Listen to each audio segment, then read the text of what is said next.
ፈኸራ ብርሃኑ ጁላ ሓድሽ ኣይኮነን ኣብ ልዕሊ ኤርትራ ሓድሽ ፈኸራ ጀሚሮም ኣለዉ ሕዚ ብርግፅ ኣይገብርዎን ኢልና እነድምድሞ ኣይኮነን ክገብርዎ ይኽእሉ እዮም ኢልና እነሰግኣሉ እውን ኣይኮነን ኤርትራውያን ሓደ ግዜ ከምቲ ናይ ትግራይ እንዲት ናይ ሚድያ ኣጠቃቅሞም ለዚ ብሚድያ ክመፅእ ከሎ ብሚድያ ምምላስ ክፍክሩ ከለዉ ዘይምፍካር ኣብ ተግባር ምርካብ ሓደ ነገር እዩ እቲ ናይ ሚድያ ስራሕቲ ብሚድያ ምቅልባስ ምክኣል ግን ብስለት እዩ ዝብል እምነት ኣለኒ ብርሃኑ ጁላ ሙሩኽ ጀነራል እዩ ሳላ ወያነ ኣብዚ ደረጃ እዚ ዝበፅሐ ጀነራል እዩ ወያነ ማሪኻ ናብ ስልጣን ያወሲዳቶ ወያነ ማሪኻ ኣማን ኢሉ ምስ ተማረኸ ንዝተማረኸ ህዝቢ ትግራይ ያው ተለመደ እውን ስለ ዝኾነ ሙሩኽ ምንም ኣይትገብሮን ኢኻ ግን ኣሚኖም ምስ ወያነ ኮይኖም ክንቃለስ ኢና እውን ኢሎም ስለ ዝነበሩ ምስ ወያነ ኮይኖም ተቃሊሶም ንብሄራዊ ተዋፅኦ ክበሃል ጀነራልነት እውን ዘይግብኦም ኣብቲ ደረጃ ንሱ እንዳወፁ እቶም ዝግብኦም ታሕቲ እንዳተደቆሱ ከም ዝፀንሑ ንፈልጦ እዩ ሕዚ ብርሃኑ ጁላ ዝብሎ ዘሎ ካልኣይ ዙር ምዃኑ እዩ ኤርትራ ባሕራ እውን በባልዮም በበልዮም ክንወርሮ ኢና ኢሉ ነይሩ እዩ ተዓዲ እውን ከመይ ከም ዝኸደተ ይንፈልጣ ንሞ ክነምልሳ ኢና እውን ኢሎም ነይሮም እዮም ካልኦት ፈኸራታት እውን ነይሮም ናይ ሕዚ ግን ብግልፂ እንታይ እዮም ክገብሩ ዝኸዱ ዘለዉ ባንዳ ንምንታይ ቀፂሮም ናይ ባንዳ ስራሕ እንታይ እዩ ናይ ባዕሎም ስራሕ እንታይ እዩ ዝብል ብግልፂ ዝረኣናሉ ክኸውን እዩ ዝብል እምነት ኣለኒ እንታይ ይብል ኣሎ ናይ ኢትዮጵያ ግዝኣት ሓሊፉ መሬት ኢትዮጵያ ተቆፃፂሩ ኣሎ ናይ ሻዕብያ ሰራዊት ኣብ ልዕሊ ህዝብና ጥቅዓት ይፍፅመሎ ይብል ዕጡቋት እውን ይሕግዝ ኣሎ ንጉንበት ሸውዓተን ንፋኖ ሕዚ ከዓ ንፋኖ ይሕግዝ ኣሎ ጉንበት ሸውዓተ ይሕግዝ ነይሩ ሕዚ ከዓ ንፋኖ ይሕግዝ ኣሎ ምስ ሕወሓት ዝፈጠሮ ዘይተቀደሰ ፅምዶ እውን ንኢትዮጵያ ሓደጋ ኮይኑ ኣሎ ናይ ውሽጢ ጉዳይና ከይንፈትሕ ፈተና ኮይኑና ዘሎ እዚ ኩሉ ግዜ ኢትዮጵያ ክትዓቢ ከላ ክትምዕብል ከላ ደም ዝነብዕ ሻዕብያ እዩ ይብል ሞ ክሳብ ሕዚ ስቁኢልና ኢና ሕጂ ግን ደምሳሳይ ዝኾነ ስጉምቲ ክንወስድ ኢና ይብል እዚኣታ መልእኽቲ ሓፈሻዊ መልእኽታ እዚኣ ሓደ ብሓደ ክንሪአን ስለ ዘለና ግን ናይ ኢትዮጵያ ግዝኣት ሓሊፉ ኣብ ውሽጢ ኢትዮጵያ ሰራዊት እትዩ መሬትና ተቆፃፂሩ ኣሎ ዝብል ንምንታይ እዮም ሕዚ ከልዕልዎ ደልዮም ሻዕብያ ናብ መሬት ኢትዮጵያ ከኣቱ ከሎ ናብ መሬት ትግራይ ከኣቱ ከሎ ላዕላዊ ቦርደር ናይ ትግራይ ጥሒስኩም ክትኣቱ ከለኹም ፅባሕ እዚኣ ክብልኹም እዮም ኢልና ንሻዕብያ እውን ነግሮም ነርና ኢና ኢትዮጵያ ድማ ትግራይ እስካዕ ዝበላዕካ ፀገም የለን ኢላ እእትያ ክተብቅዕ ከላ ትግራይ ምብላዕ ከቋርፅ ከሎ ጀጋኑ ብብልሓት እቲ ኩነታት ክሰብርዎ ከለዉ ንምንታይ ሕዚ ናልኦም ከዝብሮም ጀሚሩ ከም ተጋሩ እዚ ኢና ክንፈልጥ ዘለና ኢትዮጵያ ትግራዋይ ምብልዑ ትግራዋይ ምማቱ ትግራዋይ ምቕታሎም መሬት ትግራይ ምውራሮም ህዝቢ ትግራይ ናብ ስቃይ ምእታዎም ኣይግዳሶምን ነፍሳት ዝጠፍእዎም እውን ይመስሉ ነይሮም ባዕሉ ብርሃኑ ጁላ ናብ የሻዕብያ ሰራዊት ገብተዋል ይላሉ ምን ሊያደርግ ነው የሻዕብያ ሰራዊት የሚገባው እኛን ለማገዝ የገባ የሻዕብያ ሰራዊት የለም ይብለና ነይሩ 101% ኤርትራውያን ኣተውን እናበሉ ዓለም ክሽንግሉ ከለው መመላእ ትግራይ ሒዞምሎም ዝነበርሉ ኣትዮምሎም ዝነበርሉ ናይ ሻዕብያ ሰራዊት ንዓለም የታልሉ ነይሮም ኣተውን ይብሉ ነይሮም ሕዚ ኣብ ዝኾነ ጫፋት ናይ ትግራይ መሬት ኣሎ ምናልባት ሽንስተን እውን ምስ መንግስቲ ትግራይ ተረዳዲኡ ምስ ህዝቢ ትግራይ ተረዳዲኡ ክወፀን ዝኽእለን መሬት እየን እዚአን ስለ ዝሓዙ ቆርቂርዎም ድዩ ናይ ብሓቂ ናይ ኢትዮጵያ መሬት ሒዙ ስለ ዘሎ ሻዕብያ እናዚ ኣተሓሳሲባቶም ድዮም ከምኡ ኢሎም መውፅኦም ዝኔው ዝብል ብሰፊሑ ክንሓስቦ ይግባአና ሕዚ ነቲ መላእ ህዝቢ ትግራይ ኣይኮነን ዝነግሮ ዘለኹ ህዝቢ ትግራይ ፅምዶ ኣሚንሉ ኣብ ፅምዶ ኣትዩ መንነቱ ከኽበር ዓዱ ከኽበር መሬቱ ከምልስ ተመዛበልቱ ክመልስ ይቃለስ ኣሎ ነቶም ብናይ ባንዳ ወገን ዘለዉ ግን ናይ ባንዳ ተላእኽቲ ኮይኖም ናብ ዓዶም ዝተኩሱ ዘለዉ ግን ከምዚ ጌርኩም እንተሓሰብኩም ከ እንታይ ዝረኣየኩም? ኢትዮጵያሲ ሰራዊት ኤርትራ ሙሉእ ብሙሉእ ኣብ ትግራይ ኣትዮም ዝነበረሉ ኣይነበረን 101% ኣይኣተወን ኢልና ክነረዳእኩም መርትዖ ክነቕርበልኩም እኹል እዩ ድልዋት ኢና እንዳበሉ ንዓለም የታልሉ ዝነበሩ መብዛሕትኡ ወፂኦም ዝኾና ጫፋት ግን ኣሎ ሕጂ እውን እናተዘራረብና ውፁ ኢና ንብል እዚ እናገበርና ቀስ እናበልና እናተረዳድእና ብፅምዶ ምክንያት ክነውፆ ንኽእል ኢና ብንብለሉ ዕግርግር ንምንታይ የድልዩ ዝብል ሓቲትኩም እንታይ ትረኽቡ? እንተነኣሰ እታ ፅምዶ እንታይ ረኺብና ኣላ ኢሉ ንዝሓስብ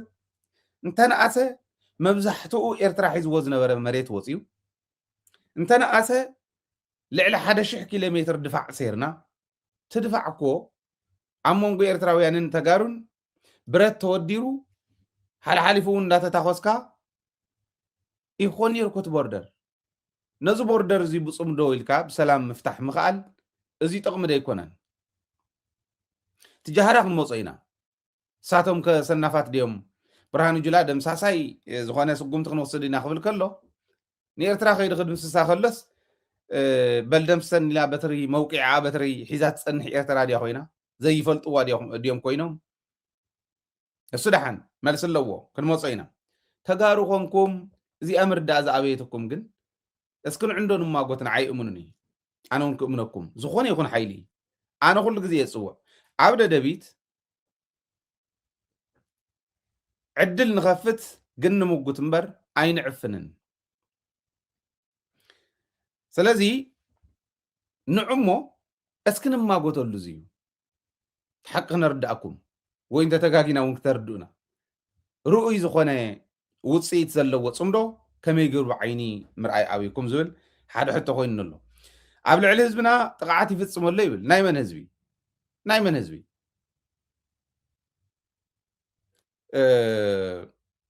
ሓደ ኮሜዲ እንዳረኣኹ ነይረ ኣብ ሶሻል ሚድያ ሰብኣይን ሰበይትን እዮም እታ ሰበይቲ ሰብ ቀቲላስ እንዳበኸየት መፅያ እታ ኮንኪ ኣብ ሽግር ወዲቐ ትብል ኖ ወዲቐ ይትበል ሓደ እንዲና ኣነ ንስኽን ሓደ እንዲና ይብላ ሓደ ኢና ስለዚ ኣብ ሽግር ወዲቕና በሊ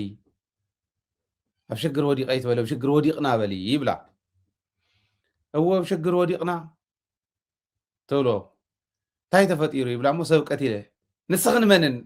መንን ይብላ ንስኽን መንን ኣብ ሽግር ወዲቕና ይትበል ከዓ ይበል ሽዑ ማለት እዩ ንዓና እንተጋሩ ክበልዑና ክደልዩ ከለው እዚኦም ካብ ሲኦል ዝወደቑ ሰይጣውንቲ እዮም መጋንንቲ እዮም በልዎም ይብሉ ዘሎ ጋንየን ኩሉ ክፅውዕዎ ብዝኽእልዎ ቋንቋ ፀዊዖም የጭፍጭፉና ክጥቀሙልና ክደልዩ ከለው ንኤርትራ መውረሪ ምክንያት ክፈጥሩ ክደልዩ ከለው ግን ህዝብና ተወሪሩ ይብሉ ናይ መን ህዝቢ ህዝቢ ትግራይ ሕዚ ኣይኮነን ተወሪሩ መላፍንቲ ሒዝኩም መፂኹም ክትወርዎ ከለኹም እዩ ተወሪሩ ሕዚ ግን ካብቲ ዝነበሮ ብዝሓሸ መንገዲ መሬትና እንዳወፀ ተፈናቀልትና እንዳመለስና ተንስተረፋ እውን ብግልፂ እንዳሓተትናዮም ውፁ እንዳበልና እናተረዳዳእና ንፈትሖ እውን እናተረዳዳእና ኣብ ንፈትሓሉ እዋን ኣብ ዘለናሉ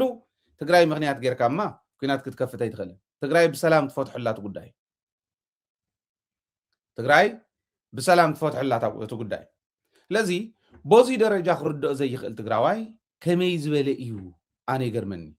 ሓደ ነገር ሓዙ ትግራይ ህዝባ ክተድሕን እያ መሬታ ክትምልስ እያ ሃገራ ክትምስርት እያ መሰል ዓርሰ ውሳነ ህዝቢ ትግራይ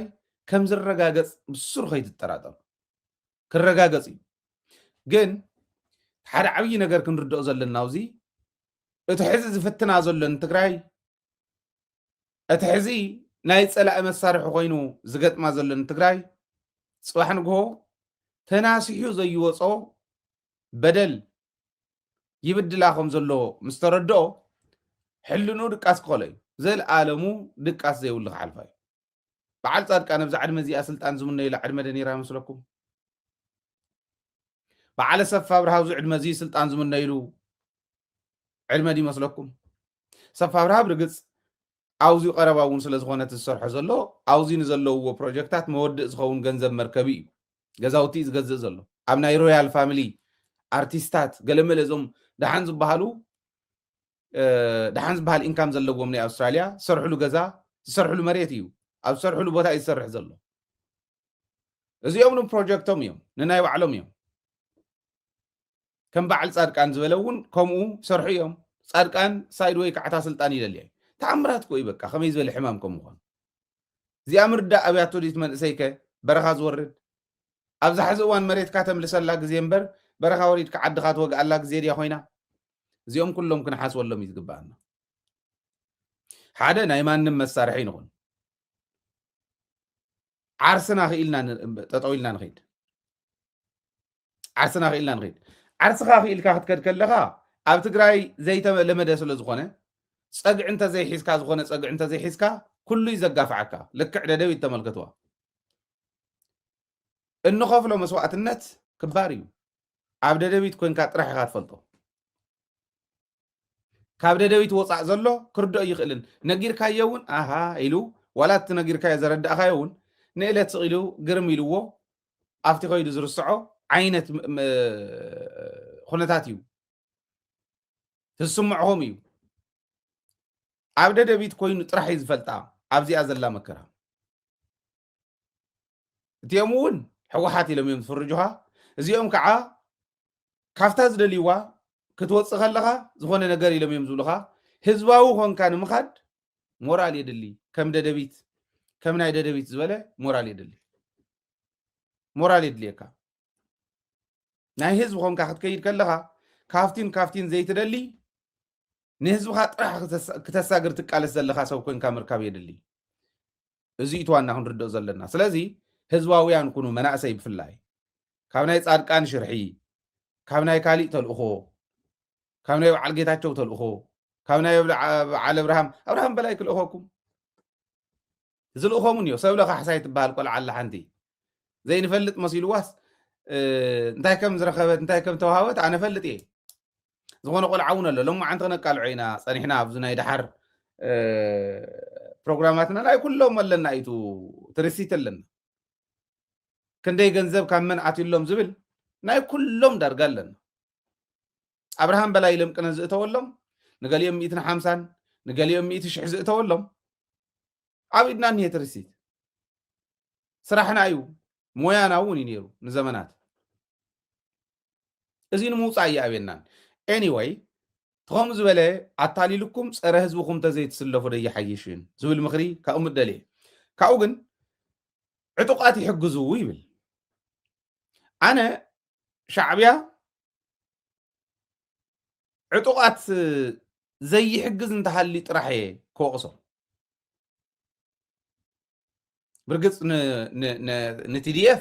ሓገዝ እውን ዘድልዮ ኣይኮነን ዓርሱ ክኡል ዝኾነ ሰራዊት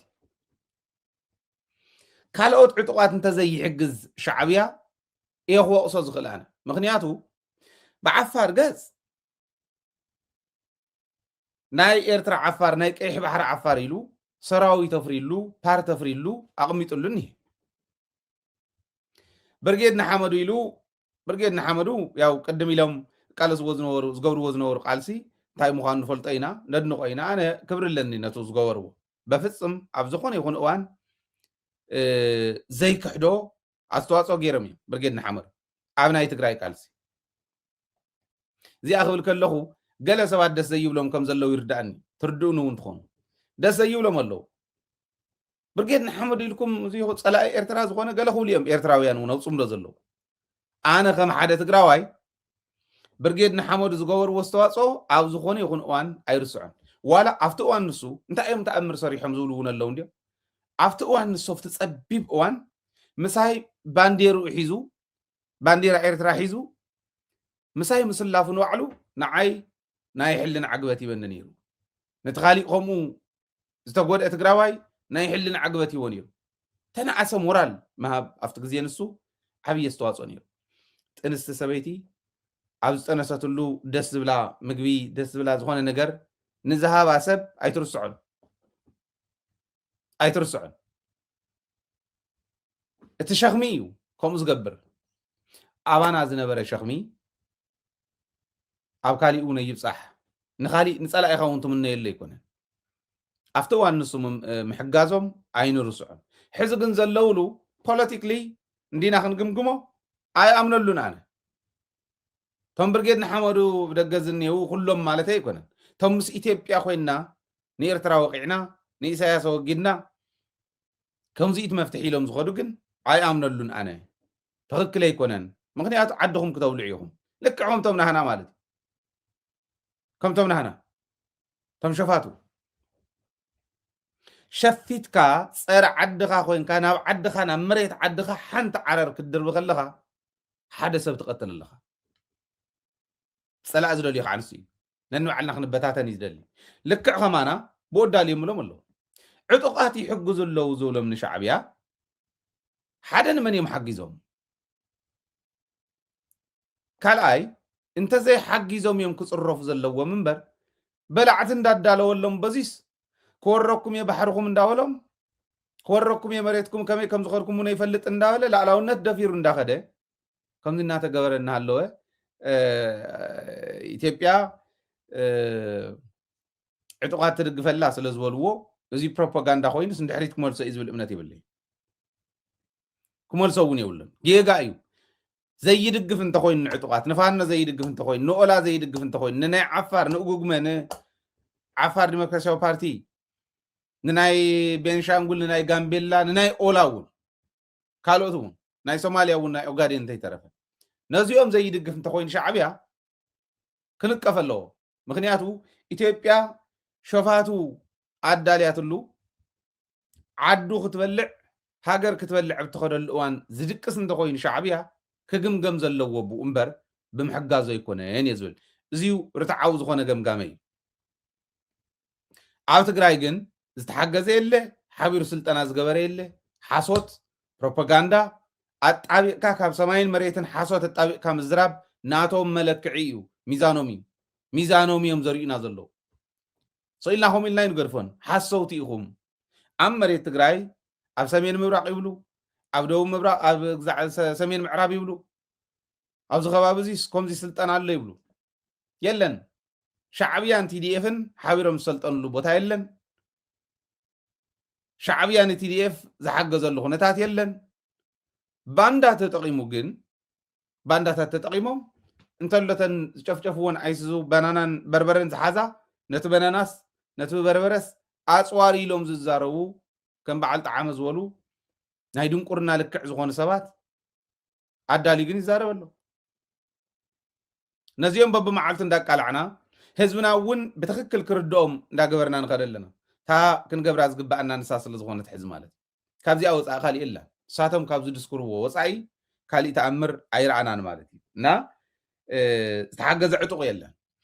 እቲ ካሊእ ቀደም ንጉንበት ሸውዓተ ይሕግዝ ነይሩ ሻዕብያ ሕዚ ከዓ ሞይሱ ንፋኖ ይሕግዝ ኣሎ ንፋኖን ንጉንበት ሸውዓተ እንዳሓገዘ ኢትዮጵያ ይፍርሰሎ ይብሉ ተስታውስ እንተኾንኩም ጌታቸው ሰፋ ካብ ዝተኸሰሰሎም ክስታት ሓደ ፀረ ኤርትራ ተሰሊፍካ ነርካ እያ ትብል ፀረ ኤርትራ ስራሕ ትሰርሕ ነርካ እያ ትብል ፀረ ኤርትራ ዝሰራሕካሎም ከዓ ንኦነግ ንጉንበት ሸውዓተ ዝሕግዝ ዝነበረ ሻዕብያ ቦቲ እዋን ፈታዊ እዩ ነይሩ ስኻኢኻ ትስልሎ ነርካ ስለላ እንዳመራሕኻ ኢንተለጀንስ ኣብ ትመርሓሉ ንሻዕብያ ትስልሎ ነርካ ፀረ ኤርትራ እውን ትሰርሕ ነርካ ዝብል ክሲ እዮም ከሲሶም ልቢ ጌርኩም ዶ ተስታውስዎ ጌታቸው ሰፋ ተኸሰሰሉ እዩ ዝብለኩም ኣሎ ኢንተለጀንስ ኮይኑ እዚኣ ፅኒዑ ኤርትራስ ተቃወምቲ ናይ ኢትዮጵያ ተፍርላ ኢሎ ፅኒዑ ብምኻዱ ካብ ዝተኸሰሰሎም ክስታት ሓደ ፀረ ኤርትራ ተሰሊፍካ ነርካ እዩ ንኤርትራ እውን ሓዚኖም ይመስለኩም ማኖ እዮም ዘንኩ ነይሮም ንኤርትራ ሽዑ ያው ቆልዓ ጉይ ውዒሉ ጉይ እንተሓደረ ኣቦ ይቅድምን ከም ዝበሃል ንኢሳያስ ከታልል ኢሉ ዝገበሮም ኩሎም ብላሽ ኮይኖሞ ፈሪሶሞ ኢሳያስ ብደንብ ገይሩ ኣሽኪዕዎ ንኣብይ እምበር ሻዕብያስ ይስለል ነይሩ ሽዑ ኢሉ ክኸድ ከሎ ሓሳብ ናይ ኣብይ ዝነበረ በቃ ሻዕብያ ክፈተሉ ወያነ እንዲኦም ፀረ ሻዕብያ ነይሮም ፀረ ኤርትራ ነይሮም እንዳተባህለ ወያነ እንዳተፈረጀ ኸድ ተትማለ ዘስማዕናኩም ድምፂ ምስ ሚኪ ፀላእትና ንሶም እዮም እዩ ዝብል እዚ ሕዚ ከምኡ እንዳተሰበኸ ዝመፀ እዩ ብኤርትራ እውን ከምኡ ብኢትዮጵያ እውን ከምኡ እንዳተባሃለ እናተሰበኸ ዝመፀ ስለ ዝኾነ ጥራሕ እዩ ኦኬ እቲ ከምኡ እንዳተባሃለ እናተሰበኸ ዝመፀ ክንደይ ናይ ዝኣክል ፈተና ከም ምዃኑ ኣብ ኢትዮጵያ ወላ ኣብ ኤርትራ እውን ሕሰብዎ ኣነ ምስ ኣኽተተሓዝሎ እዩ ዝደሊ ሕዚ ኢትዮጵያውያን ምንም ከም ዘይገብርዎም ወያነ ጥራሕ ምዃኖም ፀረ ኤርትራ እዮም ዝኣምኑ ኤርትራውያን ገሊኦም ወያነ ልክዕ ከምተን ካልኦት ክልላት ናይ ኢትዮጵያ ትግራይ ወኪሉ ዝነበረ ፓርቲ ኤርትራ ኣብ ዘመነ ኢህደግ ተበዲላ እንተኮይና ሓደ ብልዕሊ 9 ትበፅሐና ታሽዓይ ኢድ እያ ትበፅሐና ታሽዓይ ኢድ ሕጂ ግን ፀላእትና ንሶም እዮም ኢትዮጵያ ሒዞም መፅዮምና ኢትዮጵያ እንተወረረት ኣብቲ ግዜ ንሱስ 30 ክንደይኒ ነይሩ 34 ንክልተ ዝወፅሉ የስታውስ ኣነ ሓደ እንዳነገረን ካቢኔ ናይ ኢህደግ 9 ዋፅኦም ቶም 36 መለስን ሓደን ኣዲሱ ለገሰ እዩ ከምቲ ዝነገሩኒ መለስን ኣዲሱ ለገሰን ኣንታ ብዲፕሎማሲ ንመክሮ ቁርብትላ ንፅናሕ ባህልቲ እዮም ነይሮም ኖ ኦፕሬሽን ክካየድ ክኽእል ኣለዎ ወሪሮምና እዮም ክነውፆም ኣለና ባህልቲ 34 ነይሮም ካብቶም ካቢኔ ናይ ኢህደግ እውን 34 ንክልተ ዝወፅሉ ይብልዎም ትፈልጥዎ ብደንብ ሓብሩን ደውሉለይ ዕሪና ክንዛረበሉ እውን ታሪክ ስለ ዝኾነ ኤርትራውያን ገለ ኤርትራውያን ግን ትማል እውን ስሚዕናኩም ኢና ኣነ ሕዚ ከምዚ ክብል ከለኹ ትፅምዶ ሰብ ሓደጋ ኦዲዮ ኣይኮነን ዝብል ዘሎ ታ ቪድዮ ዘርእየኩም ሕዚ እውን ታ ኦዲዮ ፅምዶ ሓደጋ ወዲቆ ኣይኮነን ዝብል ዘለኹ ትፅምዶ ዱልዱል መሰረት ንክህልዎ ኢና ንሰርሕ ዘለና እንድሕሪት እውን ዝምለስ ኣይኮነን ምክንያቱ ንዓና እውን ንኤርትራውያን እውን መድሓኒት ቅድሚ ሕዚ ዘባልዓና ዝነበረ መድሓኒት ቅድሚ ሕዚ ዘቃራሕነና ዝነበረ ኣፈላላይ ስለ ዝኾነ ዋላቱ ዝነበረ ኩናት ትሕዚ ኣብ ልዕሊ ትግራይ ዝተኸፈተ እውን ክእለ እንድሕር ኮይኑ ክከሓስ እንድሕር ኮይኑ በትፅምዶ ኣቢሉ ስለ ዝኾነ ሰላም ክህሉ ኣለዎ ኣብ መንጎ ኤርትራን ኢትዮጵያን ሰላም ክህሉ ኣለዎ ኣብ መንጎ ኤርትራን ትግራይ ንሱ ኢና ንደሊ ብፍላይ መንጎ ትግራይን ኤርትራን ግን ድሕሪ ሕዚ ኩናት ዝበሃል ነገር ከይፍጠር ኢና ንደሊ ግን ንእሽትለይ ንስማዕ ኣያናይ ትወዲ ከመይ ገይሮም ይስእልዋ ከም ዝነበሩ ክንፈልጥ ምእንታን ማለት ሕማቅ ኣጋጣሚ ጎረቤት ሕማቅ ጎረቤት ኮይኑ እዚኦም ጥቃና ዘለዉ ዝኸፉ እዮም እዚኦም ጥቃና ሕማቅ ጎረቤት ማለት ንሕና ኢና ዝብለና ዘሎ ኣብ ጥቃና ዘለዉ ዝኸፉ እዮም ይብል ዘለዉ ሞ ዝኸፉ እዮም እዚ ፅምዶ ገለመለ ድሓን ክንፀምድ ኢና እትዮም ብዓበዮም ግን ዓቕሚ የብሎም ብቕዓት የብሎም ኣፍልጦ የብሎምን ኤርትራዊ ብለካ ኣለኹ እዚ መንእሰይ ኤርትራዊ እዚ ከመሓድሮም ይኽእል እዩ እዚ ኤርትራዊ መንእሰይ ኣመሓዳሪ ንዓኦም ይኹን ንሱዳን ይኹን ንየመን ይኹን ንጅቡቲ ነዚኦም ከባቢና ክመርሖም ክገዝኦም ዓቕሚ ኣለዎ ነቲኦም ድመፁና ዝነበሩ ፀላእቲ ቤን ክመፁና እንተመፁስ ቤን ምፅኡ ተሰሪሕሉ እዩ ብትግራይ ክመፁ ዶይሕሸና ብዓሰብ ብደንከል ብኔውዶ ክመፁ ሕሸና ሶ እንታይ ንግበር ተባሂሉ ዘርባሓናን ዘውፃኣናን ሲ ተረዲእና ኢና ንገብሮ ዘለና ስለዚ እንታይ ክብለካ ድልየ እቲ ፅምዶ ንዓና የርባሓና እዩ ንሕና ኢና ረቢሕናሉ ዘለና ንሕና ኢና ተዓዊትናሉ ዘለና ንዓና ይጋሪቱ ዘሎ ናባና ይኮነን ዝመፅእ ዘሎ እቲ ኩናት ከምዘይመፅእ ጌርናዮ እቲ ኩናት ኣድሕቕናዮ እቲ ኩናት ዕድል ከም ዝህበና እንተመፀዊን ዕድል ከም ዝህበና ጌርናዮ እንተመፀዊን ልፍንቲ ጌርና ኣለና እንተመፀዊን በቲ ንሕና ዝጥዕመና መሬት ንሕና ንዕውተሉ ጌርናዮ ንኸይመፅእ ንሰርሕ ኣለና ተመፀእ ብዝወሓደ ዋጋ ክንውድኦ ንሰርሕ ኣለና ኣባና ከይመፅእ ክውዳእ ንሰርሕ ኣለና ኣብኡ ናብኡ ብተዓዱ ከም ዝውዳእ ንሰርሕ ኣለና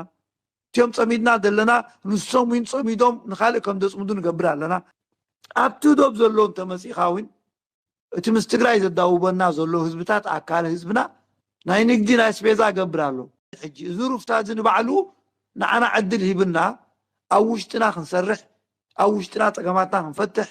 ኣብ ውሽጥና ዘሎ ሃጓፋት ክንምልእ ዕድል ሂብና ኣሎ ታይሚን እዩ ብኣንፃሩ ካ ፀላእትና ብየማን ብፀጋም እንዳተታኸሱ እንዳተወድኡ ለይቲ ምስ መዓልትን ዝቕባበ ናይ ባጤራ ዝቕባበ እንዳገበሩ ኢድና ከይእተና ደም ከይከፈልና ብርሃፅናን ብሓንጎልናን ደም ከይከፈልና ከዓ ንስዕሮም ከዓ ኣለና ሶ በዝን እንተዳሪኢኻ እቲ ኩናት ኣብ ዶብና ዝነበረ ርሑቕ ከይዱ ኣሎ مدافع عبتقانا دنبر روحو كيدلو صلاتنا حيالات دموسو دنبرو روحو كيدم الله حدنا دنبروم ملؤ حزب ኢትዮጵያ حزوم دقالوسنا دنبرو اب حدا بهر فرق بهر حزوم تريفهم تግራይ ሃገር ክኾኑ እንታይ ክኾኑ ብልለው ጽምዶ ንገብራልና ሓይል እንተገይሮም ጽባሕ ተመሊሶም ኦሮሞሎ ዓፋራሎ ዲም ክብሉና ብኸመይና ክንነብር ከም ኤርትራውያን ናይ መንገዲ እንተተኸተልናዩ ኣነ ናይ መንእሰይ ስራሕ ኮይኑ ይስማዓኒ ታንኪ ሕጂ ማለት ከም ኤርትራዊ ኮንካ ክትሓስቦ ከለኻ ተሰዊ ኩሉ ተሰሪሕሉ እውን ስለ ዝነበረ ንምንታይ ሰርሑ እውን ኣይትብልን ኦልሬዲ ሰሪሖምሉ ስለ ዝነበሩ ከምኡ ምዋሎም ኣነ ኣይማርሮም ተሓንቲ ፀገም እንታይ እያ ዘይተቐየረ ሕልና እኒሄዎም ሕዚ እውን ገለ ሰባት ኣብዚ ክትሰርሑ ኣለኩም ብኤርትራ ወገን ዘለኹም ኣብቲ ፅምዶ ዘለኹም ተረዲኡኩም ብትክክል ከም ተረዲእና ዘሎ ትሰርሑ እንተሃልዮም ተሕዚ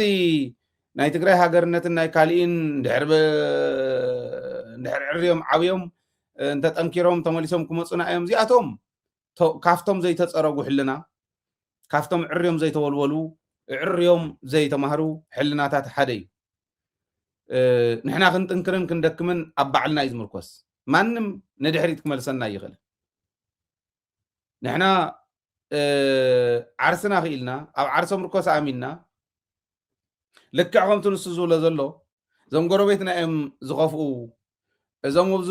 ጥቃና ዝኔው እዮም ከምዚ ዝገበሩና እንዳበልካ ስካዕ ሕዚ እንድሕር ትፍክር ሃሊኻ ኣብ ፀገም ኣለኻ ማለት እዩ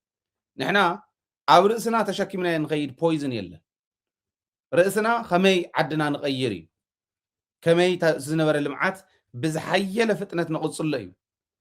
ንስይቱ ንሕና ክንሰርሖ ዘለና ከምኡ ስለ ዝበሉ ገለ ሰባት ወዲቕና ኣለና ተመሊስና ኣለና ማለት እውን ኣይኮነን ዋና ክንርድኦ ዘለና ከም ተጋሩ ትዘዋፀና እንታይ እዩ እንድዩ ትዘዋፀና ልክዕ ከምቲ ዝበሎ ንሱ ኣብቲ ፅምዶ ኣለና ትፅምዶ እንተነኣሰ እቲ ኩናት ተን መዳፍዕ ርሒቕና የን ኢና ምክንያቱ መዳፍዕ ድምፀቱ ክስማዕ ተሓሲቡ ዝነበረ ኣብ መንጎ ኤርትራን ትግራይን እዩ ነይሩ ኣብ መንጎ ኤርትራን ትግራይን ክኾን ብድሕሪት ሕንፍጥ እናበለ ንድሕሪት ክስሕበና ድሓር ንድሕሪት ብዝሰሓበና ቁፅሪ ካብ ቦርደር ናይ ኤርትራን ኢትዮጵያን ናይ ኤርትራን ትግራይን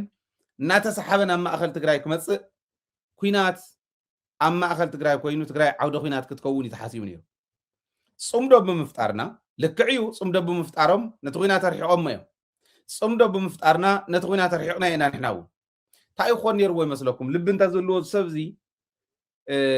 ብርግፅ ተረዳዲእና ኣሉ ኢና ካልኣይ እየ ዘቕርቦ ዘለኹ ኣም ሶሪ ካሊእ ነገር ከይመስለኩም ንምንታይ እየ ዘቕርቦ ዘለኹ ነግረኩም እዩ ተዘራሪብና ኣሉ ኢና ምሶም ዝምልከቶም ሕዚ እቲ ፅምዶ ዘይገበርና እንተንነብር ንዓኣቶም ቀረባ እዩ ነርቱ መዳፍዕ ናይ ኢትዮጵያ ምክንያቱ ድሌት ኢትዮጵያ ኤርትራ ወሪርካ ባሕራ ወሪርካ ንባዕላ እውን ክትከድ ከለኸ ይነበርና ይተፈለጠና ንዕተመለስ እያ ታገብርዋ ዝደልዩ ኢትዮጵያውያን እዚኣ እያ ካብዚኣ ድሒኖም እዮም እንታይ ብምግባሮም ፅምዶ ብምግባሮም ጥራሕ ግን ኣይኮነን ምስ ትግራዋይ ስለ ዝፀመዱ እዩ ምስ ትግራዋይ ስለ ዝፀመዱ እዩ ትግራይ ኢትዮጵያ እውን ትብላ ከም ዘላ ማእኸል ናይዙ ሕዚ ዝኸይድ ዘሎ ፅምዶን ካሊእን ዝበሃል ዘሎ ትግራይ እያ ትግራይ ዘየጥፋእካ ይኸውንን ኢሉ እዩ ሕዚ ክንመፆ ኢና ፀኒሕና በምሓራ ወገን ስኢሉ ናይ ዕንወት እንዳዓነወ እንዳሃለወ ናብ ሰሜን ጎንደር ናብ ሰሜን ወሎ ናብ ዓፋር የቕርብ ኣሎ ሰራዊት ንምንታይ ታርጌቱ ትግራይ እያ ትግራይ ዘየጥፈአኒ ኤርትራ ክኽድ ከም ዘይኽእል ፍሉጥ እዩ ንትግራይ ሃገር እንተዘይገይሮማ ኣብ ናይ ትግራይ ሃገርነት ተዘይደጊፎም ትግራይ ሰንፈላል ኮይና እንተፀኒሓ ትግራይ ሰንፈላል ምዃን ይደኽማ እሞ ኦኬ ዓደዳ ኣብዪ ኣሕመድ ምዃን ይደኽማ እሞ ይስልችዋ እሞ ድሓር ነገራት እናተሰላቸወ ብዝመፀ ቁፅሪ ኤርትራ ክትጥቃዕ ትኽእል እያ ናይ ትግራይ ሃገርነት ካብ ትግራዋይ ንላዕሊ ኤርትራዊ ክድግፎ ኣሎ ፍሳህ ዘርኡ ሓደ ግዜ ክዛረብ በውዝዩ ሰሚዕኹም ትኾን ኢኹም ብደንብ ገይሩ ኤክስፕሌን ገይርዎ ናይ ትግራይ ሃገርነት ዋሕስ ናይ ኤርትራ ሃገርነት እዩ ልቢ ዘለዎ ኤርትራዊ ሃገር ኩኑ ይኽብል ዘለዎ ሃገር ንክትኮኑ ይኸው ንሕና እዚ ክንገብር ኢና ይኽብል ዘሎ ምስ ኢትዮጵያ ተገራቢቱ ኣብ ዝኾነ ይኹን እዋን ዘየቋርፅ ድሌት ናይ ኢትዮጵያ ኤርትራውያን ዘይበልዐ ይነብር ስለዚ ታጉርብትና ንሳ ከስተኻኽላ እንተኮይኑ ድሌት ተጋሩ ክሳኻዕ ናይ ግድን እዩ ቁፅሪ ሓደ ተጋሩ ሓንፈጥታ ኣይኮኑ ተጋሩ ንዝሓንፈጦም እዮም ድቃስ ለይቲ ዘስእንዎ እምበር ንዝነኽኦም እዮም ድቃስ ለይቲ ዘስእንዎ እምበር እንተዘይተነኺኦም ኣብ ስርሖም ደኒኖም ጭዃሮኦም ሒዞም ዝውዕሉ እዮም ለዚ ትግራይ ምሕጋዝ ንኤርትራ ዋሕሲ እዩ ንሃገር ኤርትራ ዋሕሲ እዩ እዚዩ ልበይ ገበረን ዝወዲ ሰኢሎፍቲ ናይ ቀደም ዝስበኽ ዝነበረ ፖለቲካ ኣብቲ ቅርሕንቲ ንሱ እዩ ዝኒሄ ዘይተረድኦ ነገር ግን እንታይ ትግራይ ውቃበ ኢትዮጵያ ንምርካዕ ኤርትራውያን ክብልዑ የብሎምን ኢላ ናይ ኤርትራ ዋርድያ ኮይና እስካዕ ሕዚ ኣብ ልዕሊና ጀኖሳይድ ዝተፈፀመ እውን ብኤርትራ ምክንያት እዩ ክፈልጥዎ ምእንታን ንምንታይ ታይም ዝብሉና ኣነ መድረኻት ይሳተፍ ነይረ ማለት ርሑቕ ኣይነበርኩን ካብቲ ፖለቲካ ኣብ ንሳተፈሉ መድረኽ ቀይ ባህር አሳልፈው የሰጡ የትግራይ ተወላጆች ሁለት ወንድማማች ከም ትሕዝብልዎ ዘለው ሁለት ወንድማማች ተስማምተው ያደረጉት ነው ክልቲኦም ሕዋት ህዝቢ ተሰማሚዖም ቀይሕ ባህር ሕዲጎምና ስለዚህ ሕደጉና መን እዮም ተጋሪኦም ዝሃብዎም መን እዮም ተጋሪኦም ሕዚ ከይንኸይድ ዝኽልኩልና መን እዮም ኣይንኸድን ኤርትራ ይንወርርን ዝብሉና መን እዮም ተጋሪኦም ፍርቂ ኤርትራ ተቆጻጺርና ኣሎ ዝነበርና ኤርትራ ፍሪስና ኤርትራ መሊስና ባሕሪ ከይንምልስ ዝመለሱና መን እዮም ተጋሪኦም እስካዕ ሕዚ ንውቃዓሉ ዘለና እዚ አንደርስታንድ ተዘይጌርኩሞ ወይ ለከ ሞክንደይ ናይ ዘመን ዳኣኽን ጽበዮም ነዚኦም ዝብል ትግራዋይ እናተፈጠረ እዩ ዝኸይድ ዋላ ናይ ዝወዲ ዘረባ ሕዚ ብዙሕ ነገር እያ ክትብትነልና ሞኪራ ማለት ብዙሕ ሰብ ትሪእዎ ተሉ ኢኹም ማሕበራዊ ሚድያ ሕዚ ግን ማሕበራዊ ሚድያ ጥራሕ እውን ኣይኮነን ውድባት ኣለዋ ኦኬ ውዳበታት ኣለዋ እዚኣተን ክሪኦ እየን ወይለይ መፁምዶ እንዳበሉ ዝኸዱ ዘለውስ ሰላም ክገብሩልና እዮም ሰላም ከምፅ እዮም እስክንርኣዮም ኢልና ኢና እምበር ከምዚ ምስ ዝብሉ ድዮም ዝብል ይሒዙ ዝመፅእ እሞ ከዓ ትግራይ ኣብ ክንዲ ኤርትራ ዋጋ እናኸፈለት ዝመፀት ባሕሪ ይብኩም ንበሃል ንናፅነቶም ትቁርቆሩ ንስኹም ኢኹም ንበሃል ኤርትራውያን ከይንወርር ትኽልክሉና ንስኹም ኢኹም ንበሃል እዚ እናተባሃልካ ንትግራይ ብኤርትራ ወገን ንሻን እምበር ብረት ክመፃ ጥይት ክመፃ ይነበሮን ጌጋ እዩ ነይሩ ኢሎም ኣሚኖም ኣትዮም ዝሰርሑ ዘለው ጽቡቕ ንሱ ነመስግን ለዚ ከመይ ገርና ነቲ ዝተበደለ ንክሓሶ እንዳበልና ሓቢርና ንሰርሕ ነቶም ተጋጊዮም ሕዚ እውን ኣብ ጌጋ ዘለው ግን ክትሓስቡ እዩ ዘለኩም ኤርትራ ንክበልዕ ዝተዳለወ ሓርገፅ ርሑቕ ኣይኮነን ርሒቑ እዩ ኩናት ኢሉ ዋው እኒሄ ኣይረሓቐን ኣብ ልዕሊ ትግራይ እንድሕር ዝኽፈት ኮይኑ ትግራይ ምስ ተበልዐት እትዋጋእ ኤርትራ ናይ ግዜ ጉዳይ እምበር ምብላዕ ኣይተርፋን ናይ ሰብ ምንም ሕልና ዘይብሎም ምዃኖም ፀላእቲ ትሪእዎም ኣለኹ ናይ ሰብ ሕልና ይብሎም ቴሌግራም ቻናል እናኺዱ ረኣይዎም ሰብ ተፀፍፂፉ ዘለው ገለገሊኡ ሰብ ምዃኑ እውን ኣይፍለጥን ሓቅኹም ኢኹም ጭቃ ብጭቃ ኮይኑ ብደም ናይ ሰብ ስጋ ተቆራሪፁ ፀፍ ኢሉ ምርኣይ ካብዝን ላዕሊ ዝሕዝን የለን ንሰብ ሃየንታ ዘለዎም ኣይኮኑ ክንዲ ዝተወደአ ኢትዮጵያዊ ወዳእ ብዘየግድስ በቃ ስኢልና ክንሰድድ ኢና ይብልኩም ኣለዉ ንትግራይ እንተወዲኦም ናብ ኤርትራ ምዃኑ ስለ ትፈልጡ ሃገረ ትግራይ ናይ ግድን እዩ ዝብል ካብ ትግራዋይ ንላዕሊ ኤርትራዊ እውን ክኾን ክኽእል ኣሎ እቲ ትግራዋይ ንባዕሉ እቲ ኤርትራዊ እውን ንባዕሉ ክኸውን ክኽእል ኣለዎ ዝብል እምነት እዩ ዘለኒ ስለዚ ብዋናነት እቶም ጉንበት ሸውዓተ ከይወራን ትግራይ ከይወራን ኢትዮጵያ ዝከላኸሉ ዝነበሩ ኦነግ ከምኡ ከይገብር ሽብር ከይፍጥር ዝከላኸሉ ዝነበሩ ነዚኦም ክትከስኹ ትብሉ ነዚኦም ክትከታተሉ ትብሉ ንኤርትራ ትስልሉ ነርኩም ተባሂሎም ተኸሰሲኦም ሕዚ ፈትዮሞም ድዮም ነቲኦም ሕዚ እንታይ ኢልዎም ዝወዲ ሒዞሙልና ዝመፁ ነበሩ ኦሮሞ ሒዞሙልና ካልእ ሒዞሙልና ዝመፁ ዝነበሩ ተጋሩ እዮም ሕዚ ከምስ ደልደሉ ኦሮሞ ዶ ዓፋር ዶ ሒዞሙልና ድዮም ክመፁ ይብል ንሕና እኮ ዝተኸሰስናሉ ንላዕላውነት ኤርትራ ጥሒስኩም እንእከለ ዝበሃሉ ፓርቲታት እንእከለ ዝበሃሉ ሸበርተው ዝነበሩ ብፍርዲ ቤት ምክሪ ዝተፈረጁ ተሰልሉ ነርኩም ተባሂሉ እዩ ዝሕተት ነይሩ ክንደው ዝኣክል ዝሓስብሎም እንተዝኾኑ ኢትዮጵያውያን እንታ ኮይኖም ዳ ሕዚ ኩናት ንኽፈተ ኣብ ኤርትራ ይብሉና ኣለዉ ከምኡ ይብሉ ኣለዉ ካሊእ ተሪፉ ሚድያታት እንተይተረፈ ንክዕርፉ ነዚ ንደደቢት ትማል እውን ኢለኩም እየ ንግዛእ እያ ክንገዝኣካ ሚድያ ዘይትምስርት ዝብሉ ደለልቲ ሰዲዶም እከለ ክንብሎም ንኽእል ኢና بعل كلا ببزح جنزب كجزء خاخول يوم دبيت ميديا مو تايتوكا خالي ميديا مسرات تخيل نديها زي تشط قلهم زي تنقد يبلو دبيت ميديا كاس فتنا خويناتهم دبيت كتشيت دليتهم يقلص لهم حوحات كون خالي اب تግራይ ዘሎ ሓይሊ ኩናት ዘይደሊ ሓይሊ ናይ ሰላም ሓይሊ እንተ ንኽኦም ግን ፍጹም ዘይሕልፍ ሓይሊ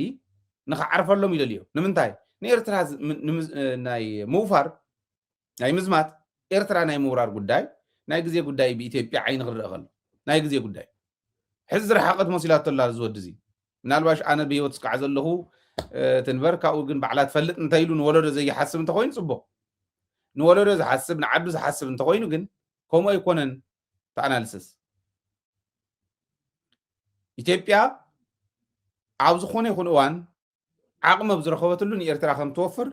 ኣይትጠራጠር ይብሎ ኣለኹ ኣነ ኣይትጠራጠር ንፋኖ እውን ይሕግዙ ኣለዉ ይብልዎም ሕዚ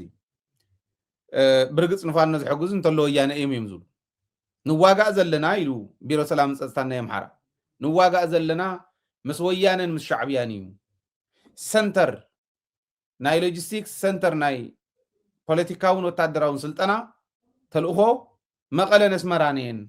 ኢለውፅ እዩ ቢሮ ሰላምን ፀጥታን ናይ ኣምሓራ ኢኹም ኢለውፅ ዘሎ ከምኡ ስለ ዝገብራ ድዩ ኣይኮነን ከምኡ ስለ ዝገብራ ኣይኮነን ናይ ፕሮፓጋንዳ ውግእ እዩ እዚ እውን ኣርኢናኩም ዳንኤል ክብረት ክብሎ ከሎ ትርክቲ ንፍጠር ኢሉ ትርክት ሓሶት ጥልፍልፍ ኣቢልካ ሓሶት ንፍጠር ድሕሪኡ ንሱ እንደጋግሞ ሓቂ ክመስል ንግበሮ መላእ ኢትዮጵያውያን ክነላዓለሉ ይብል ተጋሩ ኮንቪንስን ኮንፊውዝን ክንገብሮም ንገሊኦም ኮንቪንስ ክገብሩ ንገሊኦም ከዓ ኮንፊውዝ ገይሮም ናብ ኤርትራ ከዝምትዎም ንኤርትራውያን እውን ከምኡ እንዳገበሩ ረኣኹም ከለልዒልና ኮ ንዓኹም ክንሰቕለኩም ኢና ኢሎም ብስልጣን ሸዊዶም ክእትውዎም ዝደልዩ ከምዚ ይገብሩሉ ኣለዉ እቲ ናይ ሚድያ ናይ ፕሮፓጋንዳ ስርሖም እዮም ሰርሑ ዘለዉ ዋላቱ ቢሮ ሰላም ፀጥታን ናይ ኣምሓራ እየ ዝብል ዘሎ